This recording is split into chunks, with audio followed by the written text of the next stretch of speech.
You wake before dawn in the goldfields of Mali, with dung fire smoke already in the air. Your reed mat clings to your skin, and the packed mud wall beside you still holds the night's coolness. You are a miner in the reign of Mansa Musa. The compound stirs by touch before it stirs by light.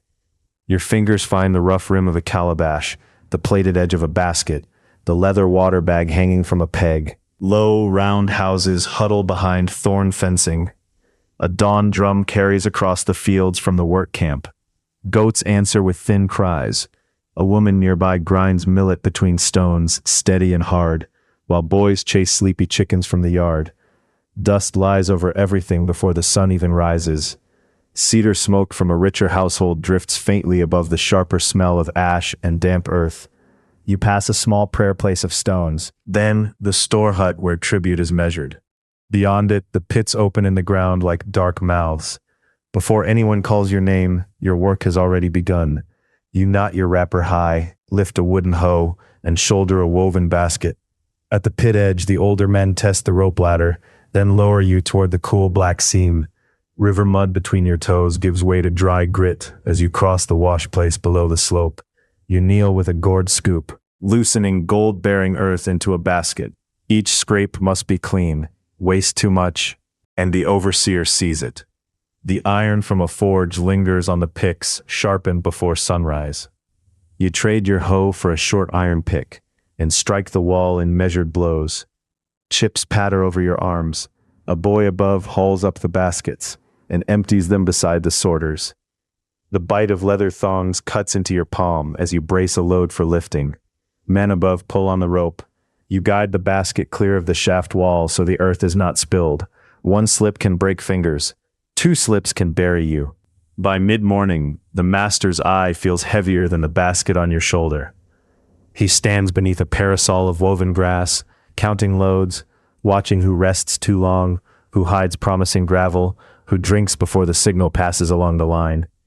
A single sandal on packed clay snaps your attention around when the tribute clerk arrives. He carries cowries and measuring bowls, and his assistant keeps tally with knotted cord.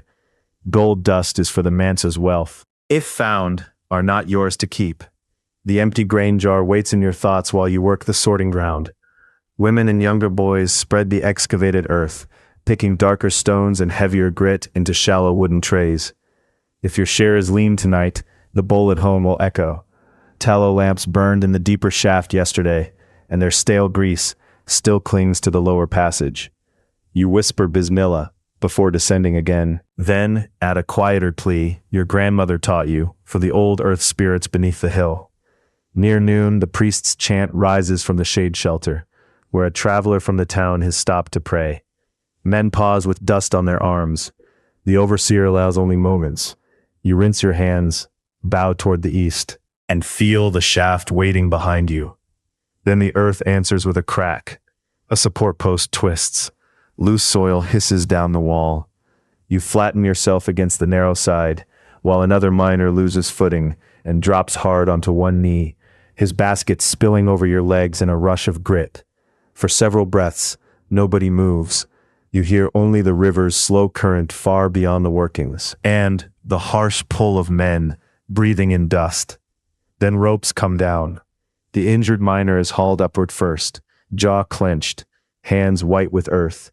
Wet wool would have been kinder than the heat trapped in this pit after the collapse, but the sun above has turned fierce. You climb out blinking, shoulders rigid, and help drag timbers from a repair stack. The shaft must be shored again before work resumes. By afternoon, the scribe's reed scratches over a board coated with damp clay as loads are counted anew. Your number is smaller than it should be because of the stoppage.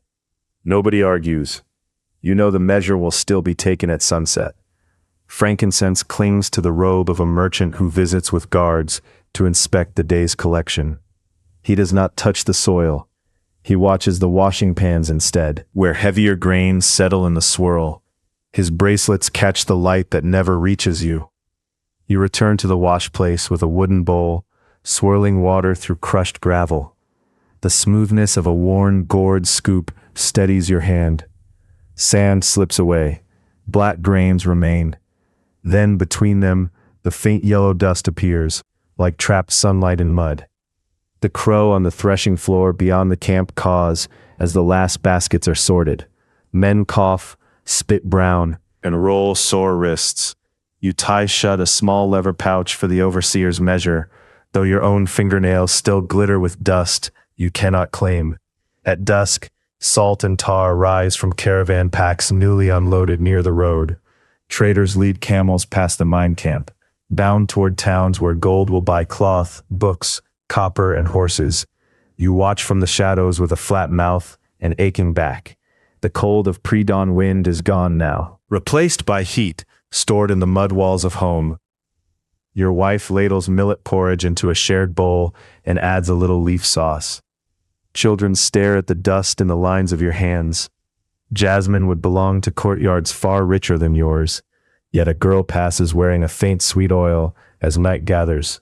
You wash at a jar, scrape grit from your tabs, and speak softly of the fallen shaft, careful not to frighten the smallest child.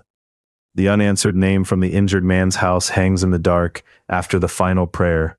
You lie back on the mat, one tired hand closed around a single pebble from the pit, and listen to night insects beyond the thorn fence. Which detail would have broken you first? Be honest.